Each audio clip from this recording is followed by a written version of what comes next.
समुद्र के नीचे भारत का परमाणु हथियार अरिहंत क्लास का सच। समुद्र की गहराई में 300 मीटर नीचे, जहां सूरज की रोशनी भी नहीं पहुंचती, जहां इंसान का साया भी नहीं दिखता, वहां भारत का सबसे खतरनाक हथियार छुपा है। एक ऐसा हथियार जो बिना किसी को पता चले महीनों तक समुद्र में घूम सकता है और जब जरूरत पड़े तो 3500 किलोमीटर दूर बैठे दुश्मन को परमाणु मिसाइल से तबाह कर सकता है। ये कहानी है INS अरिहंत की, भारत की पहली परमाणु पनडुब्बी की, जिसने भारत को दुनिया के सिर्फ 6 देशों वाले एलीट क्लब में शामिल किया। लेकिन इस कहानी की शुरुआत होती है 1971 से। भारत ने पाकिस्तान को हराकर बांग्लादेश बनाया था। लेकिन बहुत कम लोग जानते हैं कि उस दिन भारत परमाणु युद्ध से सिर्फ कुछ घंटे दूर था। अमेरिका के राष्ट्रपति रिचर्ड निक्सन ने अपने 7वें बेड़े को भेजा था, जिसकी अगुवाई कर रहा था USS एंटरप्राइज। ये कोई साधारण जहाज नहीं था। 75,000 टन का ये परमाणु विमान वाहक 70 से ज्यादा लड़ाकू विमान लेकर बंगाल की खाड़ी में घुस रहा था। भारत के पास क्या था? सिर्फ 20,000 टन का INS विक्रांत, जिसमें केवल 20 हल्के विमान थे। निक्सन और किसिंजर का प्लान साफ था, भारत को डराना या जरूरत पड़े तो हमला करना। और सबसे बड़ी बात, निक्सन ने यहां तक कहा था कि अगर रूस ने दखल दिया तो वो परमाणु हमले की भी सोच रहे थे। लेकिन फिर हुआ कुछ ऐसा जो किसी को उम्मीद नहीं थी।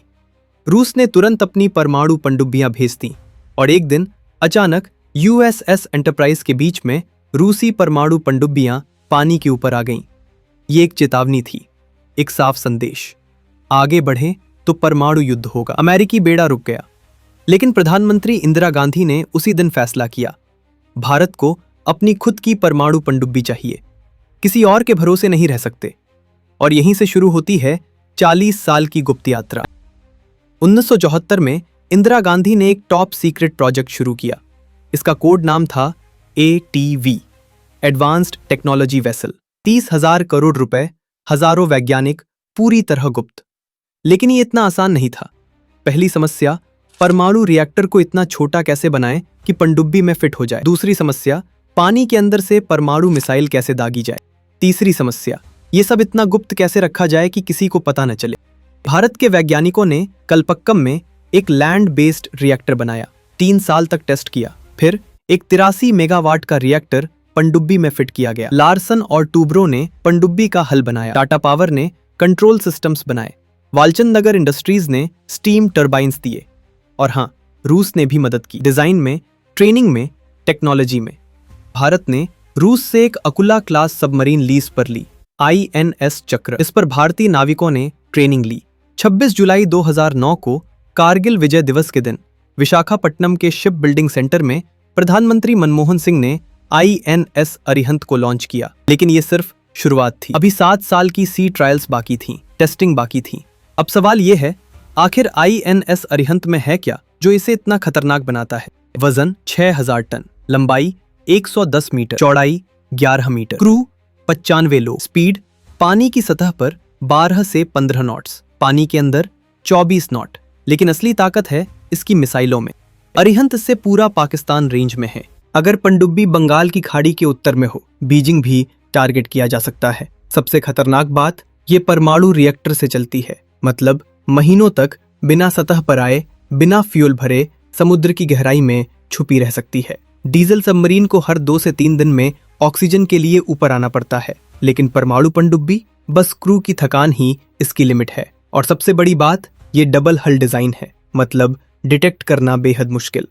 भारत का अणु त्रिकोण। अब समझते हैं न्यूक्लियर ट्राइड क्या है। परमाणु हमले के 3 रास्ते। पहला, जमीन से, लैंड बेस्ड, अग्नि 2, अग्नि 3, अग्नि 4, अग्नि 5 मिसाइलें। रेंज 2000 किलोमीटर से 5000 प्लस किलोमीटर्स। प्रॉब्लम, इन्हें ट्रैक किया जा सकता है, डिस्ट्रॉय किया जा सकता है। दूसरा, हवा से, air based, Rafale Su-30 MKI, Mirage 2000 परमाणु बम गिरा सकते हैं। प्रॉब्लम, दुश्मन पहले हमले में इन्हें तबाह कर सकता है। तीसरा, समुद्र से, sea based, INS Arihant, INS Arighat. Problem, कोई प्रॉब्लम नहीं, क्योंकि अगर दुश्मन पहले हमला करे और भारत की सारी जमीनी मिसाइलें, सारे हवाई जहाज सब तबाह हो जाएं, तो भी समुद्र की गहराई में छुपी INS अरिहंत बच जाएगी।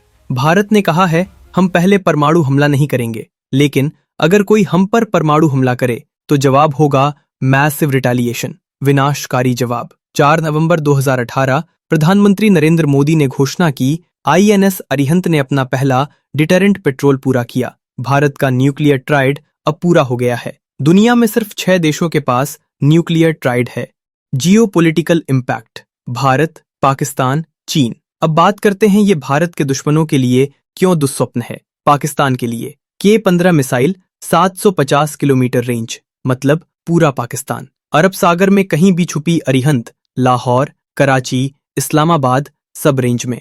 चीन के लिए K-4 मिसाइल, 3500 किलोमीटर रेंज। अगर अरिहंत बंगाल की खाड़ी के उत्तर में हो तो बीजिंग तक पहुंच सकती है और चीन को ये पता है, इसलिए वो हिंद महासागर में अपनी सबमरीन्स भेज रहा है। अब दक्षिण एशिया में 3 परमाणु शक्तियां हैं, भारत, पाकिस्तान, चीन। और विशेषज्ञों का कहना है ये दुनिया का सबसे खतरनाक परमाणु जोन है, क्योंकि तीनों की सीमाएं एक दूसरे से लगी हैं, टेरिटोरियल डिस्प्यूट्स हैं, पुरानी दुश्मनी है। और सबसे बड़ी बात, Pakistan no first use policy में विश्वास नहीं करता। आईएनएस अरिहंत ने क्या किया? इसने बैलेंस बनाया। चीन को यह एहसास दिलाया कि भारत कमजोर नहीं है। लेकिन कहानी यहाँ खत्म नहीं होती। आईएनएस अरिघाट 29 अगस्त 2024 को कमीशन्ड, ज्यादा एडवांस्ड, 70% इंडिजिनियस कंटेंट, K-4 मिसाइलों से इक्विप्ड। आईएनएस अरिसुदन 7000 टन, 80% प्लस इंडिजिनियस, सबसे पावरफुल। और 2024 में खबर आई 5वीं अरिहंत क्लास सबमरीन भी